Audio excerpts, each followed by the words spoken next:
like every once a year, Diamonds, I get a chance to talk with Steve. That once a year, so he's been on my show 3 times. I've been having this show for 3 years, and so it's like every year it's like a time, and he have reached some goal in his music career. And he's like, hey, I want to come on and talk about it. I'm like, hey, anytime.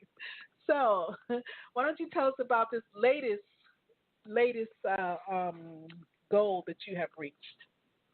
Well, I've recently signed a deal with Monique Green at Bongo Boy Records, and they were looking for a gospel blues song. They've got a gospel blues album coming out in the fall, and I sent them Waterside, and I mean, they just immediately jumped on it and said, yes, that's exactly what we're looking for. So, it's a song that I wrote back in 2000. I wrote it in 2012, and it's gone through several changes, and I've added another verse to it now, but I went back to the Waterside, and you'll hear it in the song in a few minutes if we play it. Yeah. But it's I definitely, I was definitely, when I wrote the song, I originally was thinking about old Delta gospel blues is how I originally wrote this song, and it's transformed through the years, and now it's become a Delta gospel blues Southern rock song. So it's made quite a transformation, and it's also the same song. I've had other people hit me up. Reverb Nation has hit me up, and some other people that are listening to it, and I think it's getting ready to explode. So that's, that overnight success since 2012. Wow. But you have been climbing, and I tell you, my husband and I listened to that CD on the road a year, 2 years ago, and he loved it. He loved it. I mean, you guys are awesome, and you deserve it. I mean, it's been a long time coming. It has, but that's what people don't realize. They think just because you write a good song and you put it out there, you're going to get picked up immediately, and that's not how it works. I mean, that's right. I guess it might, but it's just not typically. I've got lots of artists that have been at it a long time, and I've known some artists like Johnny Winter and some other people who did make it when they were young, but they were still fighting the fight way on into their life. So it's not people think just because you write a good song, you'll make a lot of money and get rich, and that's not how it works. No, it has to be a passion there, because that's the only way that you're going to stick with it, is to have a passion for it, because it could get you down. There's so many artists that have started on that path and stopped along the way because, it takes money, it takes patience, it takes being able to travel and go to these different places, singing when you don't feel like singing. Yep. But most of the time I feel like singing, girl. I mean, that's it really is a passion. It's something I've always just loved since I was a small child. I always wanted to sing, and it's just. I remember I know I'll be in the choir in heaven. So refresh us. Oh, and congratulations on you're not Mr. Hester now.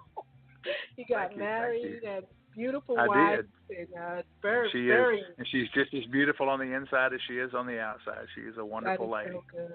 That is so good. That's a blessing. That's definitely a blessing. And I don't know if you know, but she's a breast cancer survivor. Just got picked to. She just got picked to be a spokesperson for the breast cancer survivor, or the cancer survivors that goes in line with the animal cancer survivors too. So she's like a spokesperson now. Isn't that something? So now I have a celebrity wife. Yeah. So she's traveling too. You guys probably can't travel together, but you. Not too often. It seems like we're meeting each other about twice a week, walking through the house, and that's about it. Oh, that is so good. That is so good. I love it when you can see something that you have had a passion for and something you love to do when it comes to fruition. You know what I mean? It's just a beautiful thing to see, and I'm so happy for you, Steve. But see, you were popular before I knew you. So you were already popular, on your Facebook. You had all these events that you guys had, all these events that you were doing. And when you dropped your first CD out with truly honored that you had gave me several autographed copies of it. So it was really nice. So refresh us on how you got started in this beautiful music career that you got going on now.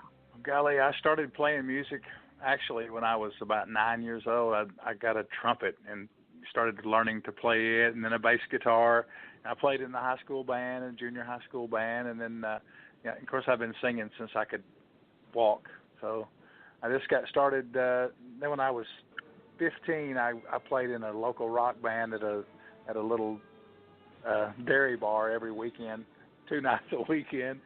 My first band gig, so from there it's just kind of escalated. And I quit. When I was raising my kids, I quit playing for about 20 years, and then picked it back up in 2001. Okay. Now, are you guys still a band? All of you? Because when I met you, it was a whole band, and now I just see kind of Steve Hester. It's I still have most of the guys around, and I basically am using different guitarists when I need to. Zach has moved off to Denton, Texas, and he's doing really well down there. He's kind of going his own way now. He's maturing a little bit. He's going his own way, but pretty much, everybody's still around, and I'm using different musicians, different vocalists. It actually makes it easier if I have a faraway gig, because sometimes they've got local musicians that need the work, and I can send them a CD and say, learn these songs, and they have them ready when I get there. So, it's basically I'm a single artist now, but I still use most of the same band members. Mm-hmm. Yeah, that's good. That's what I kind of picked up, because I was doing the what was Deja Voodoo? That's what it was. Yeah. When I met you, Deja Voodoo. That was the band. Yeah. Yeah. So, and then I began to notice that I was just seeing Steve Hester, and I said, okay, well, he must be doing his own thing right now, But I'm glad to hear all the other band members are doing well, and I guess when y'all get together, it's just a hootenanny, huh? It is. We have a good time all the time. I see some of the pictures that you put on Facebook, the ones that you do put out and stuff like that, and it just looks like you guys are so content. You look very content. You look very happy, and that's good. We are very happy. Very happy. Life is good. Yes, and I love the idea that you guys have this Christian, background, this Christian thing that stands behind you in what you do. Your faith. Yeah. And God and country and marriage and the whole that whole thing that's just put together, that has been so misunderstood in some ways, because some people identify country Christian, with more on the racist thing, keeping it real, because I'm African American, and but everyone's not like that. Everyone's not like that, and it, so it's just really something how people can misjudge that. But I love that about you. I love the foundation that you stick to. It's a good thing. It's definitely a good thing. Thank you. Well, I'm going to play Outlaw right now. When we come back, we can talk a little bit more. We got about another 20 minutes, so I'm going to go ahead and play the song Outlaw on Bongo Records, because I'll mess it up. So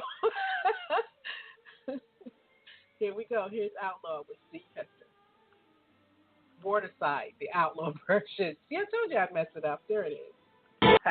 You're good.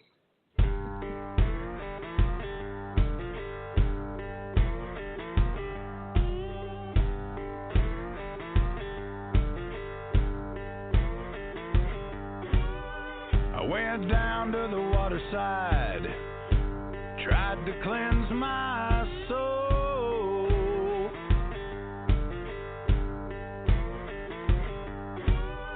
I went down to the waterside, tried to cleanse my